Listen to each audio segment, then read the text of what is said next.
Okay, we took our first piece off. It was that one that was mainly underneath. Actually, this is all that was showing. It's along the top ridge.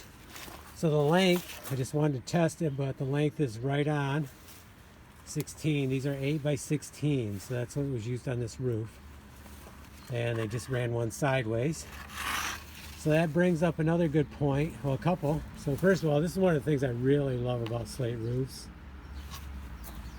This is my old piece of slate, no longer good, and now I have to discard it.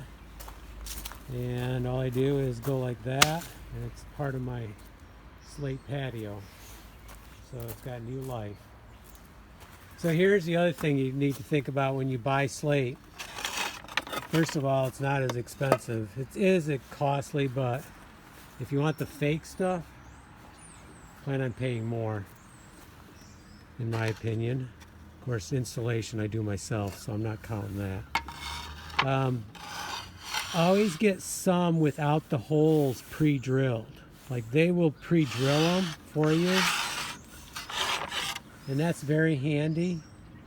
But you always want a stack of them with no holes, because in this case I have to run this one sideways like this, and then I'm going to put my holes in.